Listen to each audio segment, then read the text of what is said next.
ദൈവത്തിൻ്റെ കൽപ്പനയ്ക്ക് വിരോധമായി ദുർമാർഗങ്ങളിൽ സഞ്ചരിച്ചതുകൊണ്ട് യഹോവയായ ദൈവം യിരെമ്യാ പ്രവാചകൻ മുഖാന്തരം അരുളി ചെയ്തതുപോലെ ഇസ്രായേലിനെ ബാബേൽ രാജാവായ നെബൂഖദ്നേസറിന്റെ കയ്യിൽ ഏൽപ്പിച്ചു കൊടുത്തു.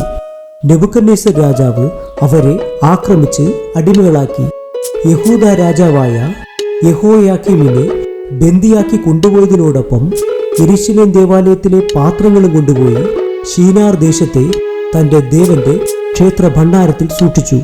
ശേഷം നെബൂഖദ്നേസർ രാജാവ് തന്റെ രാജധാനിയിൽ പരിചരിക്കുവാനുള്ളവരെ നിയമിക്കേണ്ടതിനായി ഇസ്രായേലിൽ നിന്ന് രാജകുലത്തിലും പ്രഭുക്കന്മാരുടെ വംശത്തിലുമുള്ള അംഗഭംഗമില്ലാത്ത സുന്ദരന്മാരും ജ്ഞാനവും സാമർഥ്യമുള്ള യവനക്കാരെ തിരഞ്ഞെടുത്ത് അവരെ 3 വർഷം കൽദയ വിദ്യകളും ഭാഷയും അഭ്യസിപ്പിക്കുവാൻ കൽപ്പിച്ചു.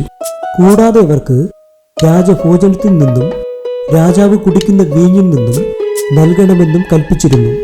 അവരുടെ കൂട്ടത്തിൽ ദാനിയേൽ, ഹനന്യാവ്, മീശായേൽ, അസരിയാവ് എന്നിങ്ങനെ പേരുകളുള്ള 4 യവനക്കാരുണ്ടായിരുന്നു. ഇവരോ യഹോവയായ ദൈവത്തെ ഭയപ്പെട്ട് ദൈവകൽപ്പന അനുസരിച്ച് ദൈവ വഴികളിൽ നടക്കുന്നവരായിരുന്നു. രാജധാനിയിൽ പ്രധാനിയായിരുന്ന ഷണ്ണാധിപൻ ദാനിയേലിന് ബെൽഷസർ എന്നും ഹനന്യാവിന് ശദ്രക് എന്നും മീശായേലിന് മേശക് എന്നും അസരിയാവിന് അബേദ്നെഗോ എന്നും പുതിയ പേരുകൾ നൽകി. എന്നാൽ ആ യവനക്കാർ വിഗ്രഹാർപ്പിതമായ രാജഭോജനവും വീഞ്ഞും നിക്ഷിപ്തമായതുകൊണ്ട് അത് ഭക്ഷിച്ച് സ്വയം അശുദ്ധി വരുത്തില്ല എന്ന് തീരുമാനിച്ചു. ദാനിയേൽ മേൽവിചാരകനായ മെൽസറിനോട് ഈ രാജഭോജനം തങ്ങൾക്ക് അശുദ്ധി വരുത്തുമെന്നുള്ളതുകൊണ്ട് സസ്യഭോജനവും വെള്ളവും മാത്രം ഭക്ഷിക്കുവാൻ നൽകണമെന്നാവശ്യപ്പെട്ടു. അതിന് മെൽസർ, നിങ്ങൾ ആവശ്യപ്പെടുന്ന ആഹാരം ഞാൻ നിങ്ങൾക്ക് നൽകിയാൽ രാജാവ് മറ്റ് യവനക്കാരുമായി നിങ്ങളെ താരതമ്യം ചെയ്യുമ്പോൾ നിങ്ങൾ ആരോഗ്യമില്ലാതെ മെലിഞ്ഞവരായി കണ്ടാൽ രാജാവ് എന്നെ മരണശിക്ഷയ്ക്ക് വിധിക്കുമെന്ന് പറഞ്ഞു. അതിന് ദാനിയേൽ, ഞങ്ങൾ ആവശ്യപ്പെടുന്ന ആഹാരം 10 ദിവസം നൽകി പരീക്ഷിച്ച് നോക്കണമെന്നും അതിനുശേഷം മറ്റുള്ള യവനക്കാരെക്കാളും ഞങ്ങളെ മെലിഞ്ഞവരായി കണ്ടാൽ മേൽവിചാരകന്റെ താല്പര്യം പോലെ ചെയ്യുവാനും പറഞ്ഞു. ദാനിയേലിനോട് മേൽവിചാരകന് പ്രീതിയും അനുകമ്പയും തോന്നുവാൻ ദൈവം ഇടയാക്കി. അവരാവശ്യപ്പെട്ട ആഹാരം അവർക്ക് നൽകി.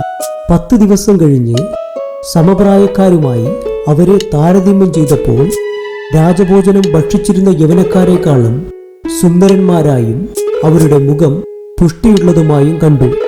പിന്നത്തേതിൽ ഒരിക്കലും അവർക്ക് ആ രാജഭോജനം ഭക്ഷിക്കേണ്ടതായി വന്നില്ല.